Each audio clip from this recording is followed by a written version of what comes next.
Assalamualaikum warahmatullahi wabarakatuh.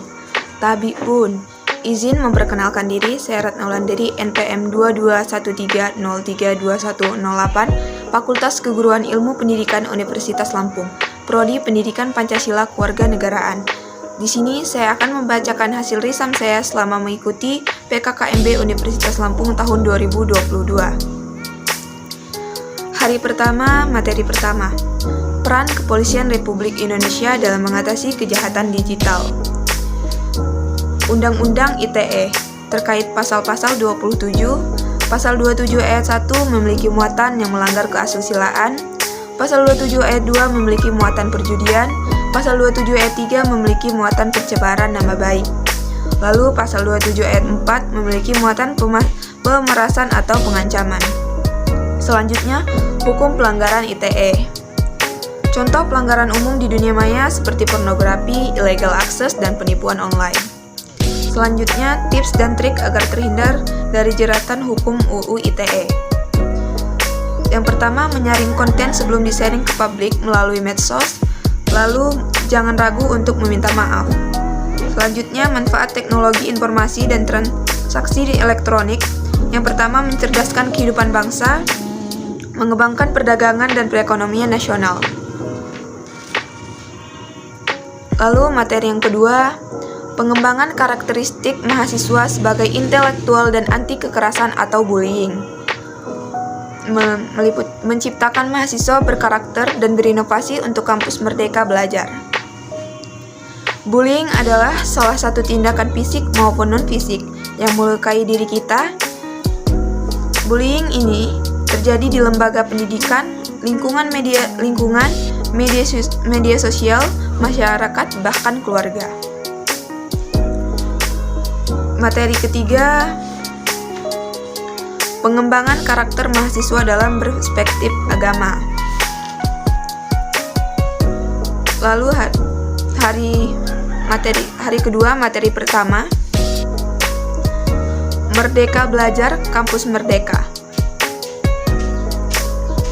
Dengan pokok bahasan pilar visi Indonesia 2045 dan tantangan industri 4.0 dan globalisasi, bonus demografi, dan lalu indikator profil pelajar Pancasila, program kebijakan Kementerian Kampus Merdeka. Lalu selanjutnya, hak mahasiswa. Materi kedua, kesadaran lingkungan hidup, memanajemen dan kampus sehat. Meliputi lingkungan hidup, permasalahan lingkungan hidup, seperti lingkungan alam, sumber daya lahan, sumber daya air, sumber daya hutan, keanekaragaman hayati, eksploitasi pesisir dan lautan, lalu pencemaran udara dan tanah. Pengelolaan lingkungan hidup menjaga kelestarian bumi. Lalu memanajemen risiko, lalu contoh memanajemen risiko terhadap lingkungan. Di antaranya, manfaati kebijakan lingkungan, lalu CSR. Selanjutnya kampus sehat, upaya kampus sehat Unila sebagai berikut: zero tolerance areas, kawasan dilarang merokok, dilarang penggunaan obat-obat terlarang, dilarang berjudi, bullying, kekerasan seksual, lalu parkir terpadu. Pengelolaan sampah atau TPST, pengelolaan sumber air, dan Agrotumdem Anggrek. Selanjutnya materi ketiga, etika dan norma kehidupan kampus, yang meliputi tipe karakter mahasiswa yang ada di perkuliahan, lalu cara menjadi mahasiswa ideal, dan berikutnya materi keempat, perguruan tinggi di era revolusi industri 4.0 dan kehidupan kampus pada masa pandemi. Meliputi ICT Staging Universitas Lampung dan tantangan, selanjutnya infrastruktur dan fasilitas dan layanan. Hari ketiga, materi pertama, perkenalan pimpinan dekan EPKIP.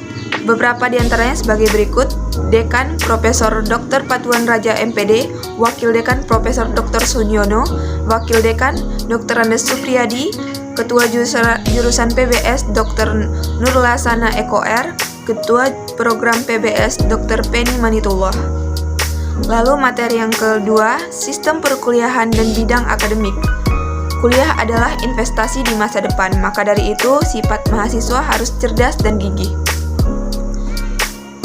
Rasa malas dan selalu mempunyai alasan untuk menunda-nunda, maka dari itu kita sebagai mahasiswa harus punya tujuan yang realistis, struktur, spesifik, dan fleksibel. Berikutnya, hari keempat, perkenalan ketua-ketua program studi pendidikan IPS dan perkenalan ketua dan wakil Himapis. Sekian, saya akhiri. Wassalamualaikum warahmatullahi wabarakatuh.